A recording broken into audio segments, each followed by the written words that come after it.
4 రోజుల క్రితం ఫిబ్రవరి 23వ తారీఖున పంజాబ్ రాష్ట్రంలో అమృత్సర్ జిల్లాలోని అజ్నాలా పోలీస్ స్టేషన్ పరిధిలో ఒక సంఘటన జరిగింది. అమృత్పాల్ సింధు అనే ప్రో ఖలిస్తాన్ లీడర్ యొక్క అనుచరుడు అరెస్టు.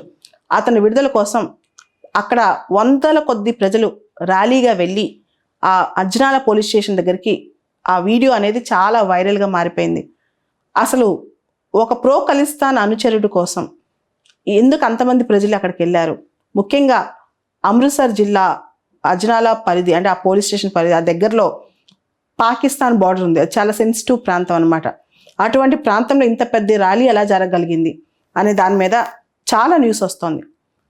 అన్నిటికీ కారణం అమృత్పాల్ సింగ్ సింధు అనే ఒక ప్రో ఖలిస్తాన్ లీడర్ అనే వార్త కూడా వస్తుందన్నమాట.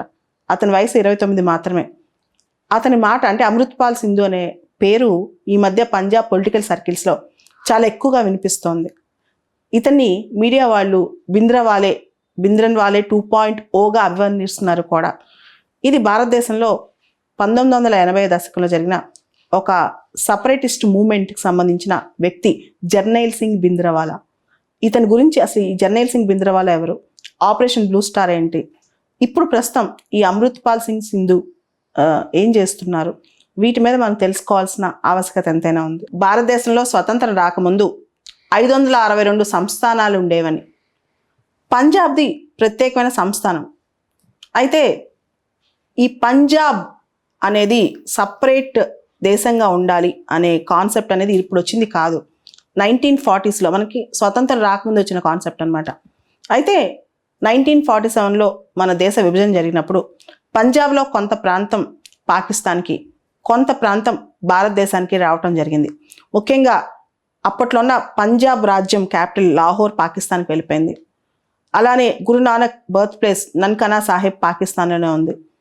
కొంత మాత్రం భారతదేశం, కొంత పాకిస్తాన్. అంటే పంజాబ్ అనేది 2 విధాలుగా పాకిస్తాన్ కొంత వెళ్ళింది, భారతదేశానికి కొంత వచ్చిందనమాట. తర్వాత ఖలిస్తాన్ మూమెంట్ ముఖ్యంగా న్యూయార్క్లో ఇతర దేశాల నుండి సిక్కులు వాళ్ళందరూ కూడా ఖలిస్తాన్ అనే పేరు పెట్టి తీసుకొచ్చారు.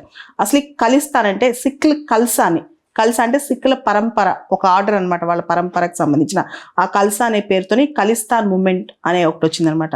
ప్రత్యేకంగా ఈ ఖలిస్తాన్ సుబా అంటే ప్రత్యేకంగా పంజాబ్కి ఒక రాజ్యం కావాలని కోరుకునే ఖలిస్తాన్ మూమెంట్ అనేది స్టార్ట్ అయింది. ఇది స్టార్ట్ అయిన తర్వాత 1966లో మనందరికి తెలుసు రాష్ట్రాల పునర్వ్యవస్థీకరణ అంటే స్టేట్ రీఆర్గనైజేషన్ సందర్భంగా ఈ పంజాబ్, భారతదేశంలో వచ్చిన ఆ పంజాబ్ ప్రావిన్స్ అనేది 3 ప్రాంతాలుగా డివైడ్ అయింది.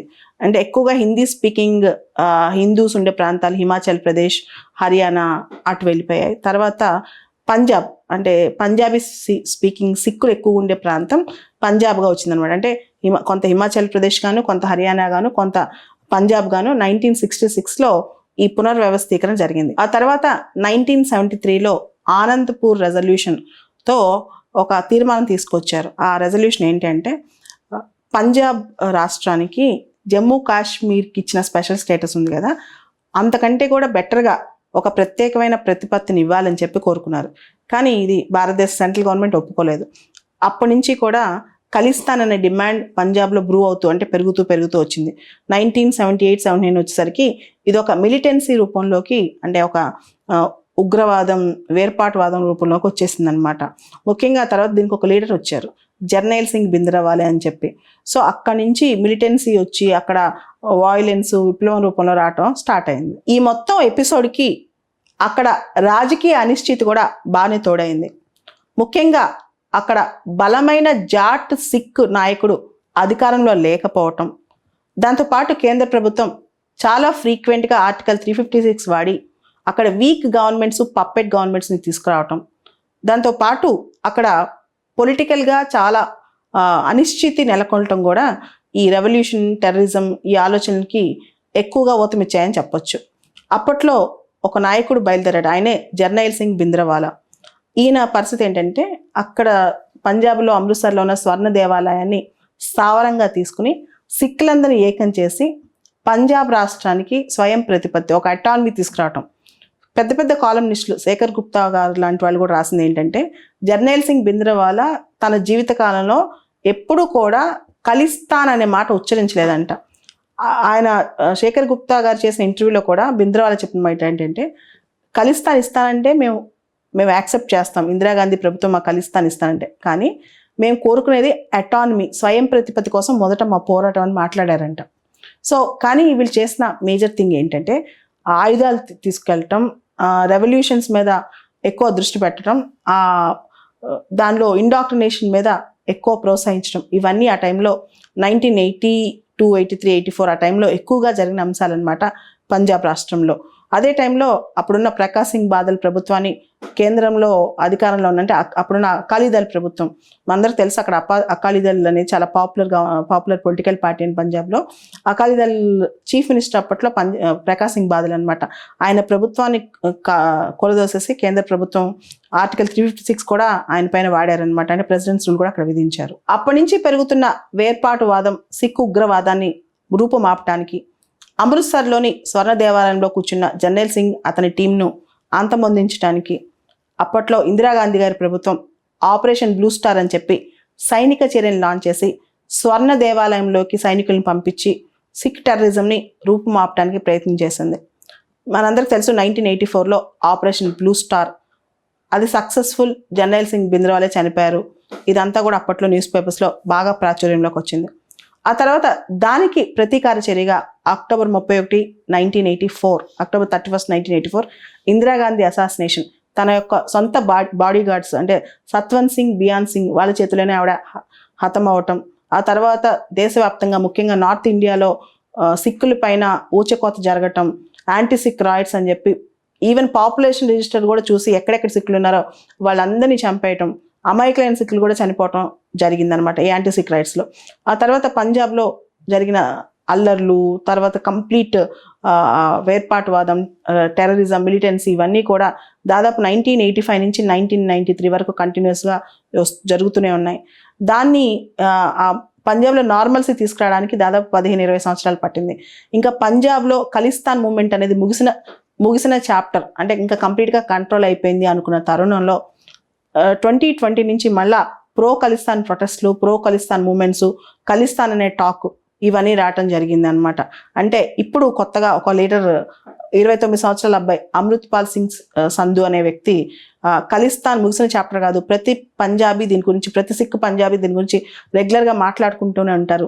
మీకు ఇది కొత్త కావచ్చు కానీ, అంటే మీడియా కొత్తగా ప్రొజెక్ట్ చేస్తున్నాయో కానీ మాకు ఇది కొత్త కాదు, మాకు ఖలిస్తాన్ కావాల్సిందే, నేను భారతీయ సిటిజన్ కాదు, నేను భారతీయ పౌరుని కాదు, ఇండియన్ పాస్పోర్ట్ నాకు ఓన్లీ ట్రావెల్ డాక్యుమెంట్ మాత్రమే అని చెప్తూ వచ్చారు.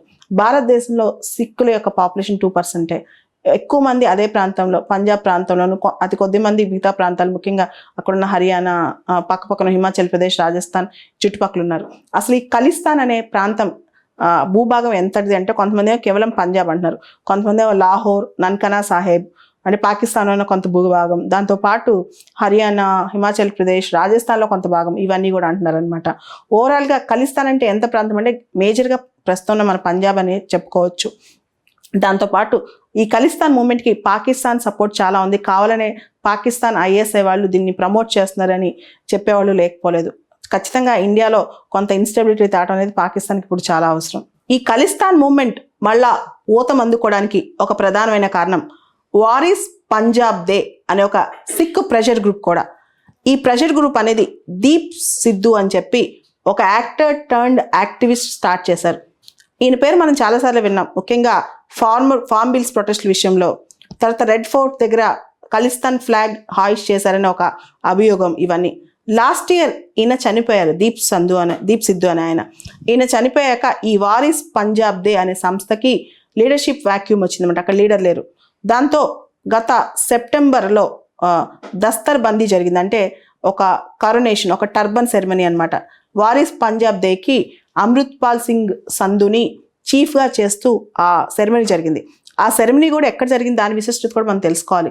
ఆ సెరమనీ అనేది పంజాబ్లోని మ్యూగా జిల్లా రోడ్ అనే ప్రాంతంలో, ఈ రోడ్ అనే విలేజ్ పంజాబ్లోని మ్యూగా జిల్లా, జర్నైల్ సింగ్ బింద్రవాలే వాళ్ళ యాన్సిస్ట్రల్ హోమ్ అనమాట. అక్కడ యాన్సిస్టర్ వాళ్ళ ఎవరో పూర్వీకులు ఉండే ప్లేస్ అనమాట వాళ్ళది. అటువంటి ప్లేస్లో ఆయనకి దస్తర్ బందీ కార్యక్రమం జరిగింది. గత 6-7 నెలల నుంచి అమృత్ పాల్ సింగ్ చాలా స్ట్రాంగ్గా తయారయ్యారు. ఖలిస్తాన్లో ఆయన చాలా టాప్ మోస్ట్ లీడర్గా కూడా తయారయ్యారు అనమాట.